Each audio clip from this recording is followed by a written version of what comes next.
I never believed my fate could be mine to shape. That changed on a misty morning beyond Stonewick's walls.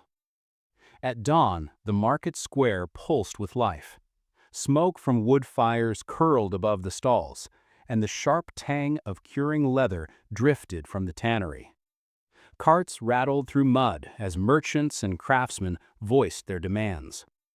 A baker in a flour-dusted apron haggled over grain.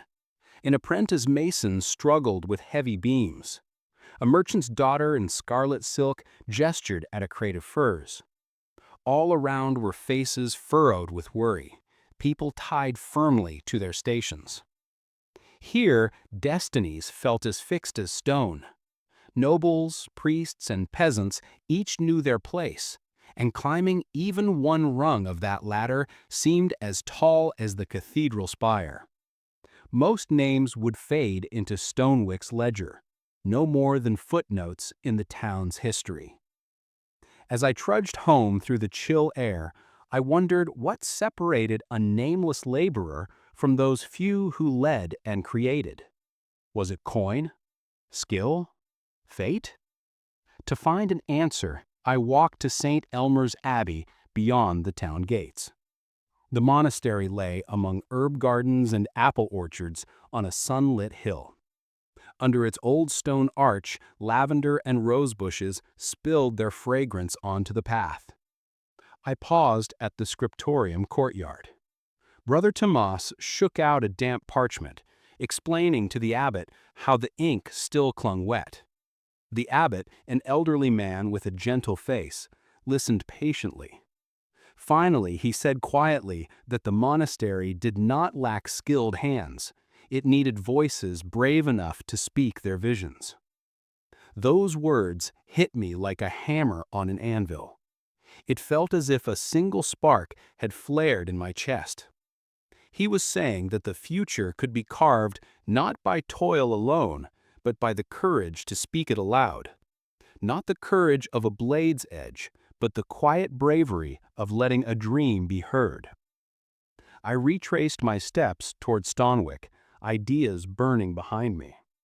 By the riverbank, I caught sight of the cathedral's distant spire, and I realized how every grand thing had begun with someone daring to speak it into being. The great cathedral had not built itself. A master builder and his mason must have sketched its arches on parchment and convinced others to haul stone for it. The merchants' guild that tolled its bell each Saturday did not form by chance.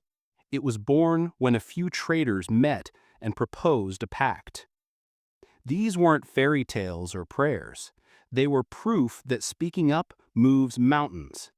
In the Abbey, I had even recalled a scripture verse: "Ask and you shall receive. Knock and the door will open." That was less a wish than an instruction to act. Why did one voice change things? Because words compel the world to respond. Too often we polish our ideas like dull swords and leave them sheathed. Others have already drawn theirs and hammered their dreams into shape. Saying something can set wheels turning. A sketch on parchment can become a cathedral in stone. This land overflowed with unused resources. Stonewick's granaries were heaping with grain. Forests stood full of timber, and empty ships held silks and spices. Piles of gold gathered dust, while skilled hands sat idle. Wealth and opportunity were everywhere, like fruit unpicked on the vine. The only scarcity was the courage to reach out and gather them. A memory came to me of a dyer in far Allenford who mixed dyes the color of sunrise. His scarlet cloth was unmatched, but he never offered it to the world. He worked quietly in his shop, and his art stayed hidden like a pearl in sand. His brilliance never saw the light because he never spoke it. I realized then the only barrier between potential and success was the bridge of a brave voice. I went home that night and unrolled a fresh sheet of parchment. In a steady hand, I wrote a petition declaring that I, Kaelin of Brightshore, asked for the old mill by the river and promised that by next autumn I would supply twice the usual grain to the Lord's stores. Every word was clear and bold. I did not plead, I promised.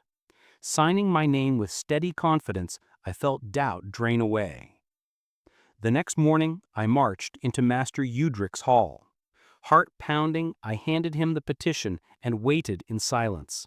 When he finally looked up, he simply reached out and shook my hand. The simple agreement was sealed. Months passed as I honored my promise. By autumn, the wheels turned again, and we ground enough grain to feed 7 villages.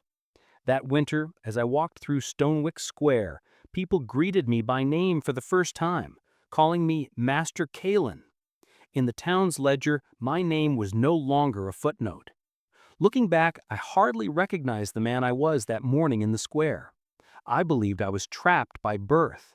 Now I see any person's life can be changed by a single spoken promise. We are not born with our fate fixed in stone. We carve our path with each choice, each word. So speak your truth and hold fast to your dreams. If I could claim my destiny with one petition, so can any of us. Perhaps that is the truest power. A single voice, having dared to speak its dream, can change everything.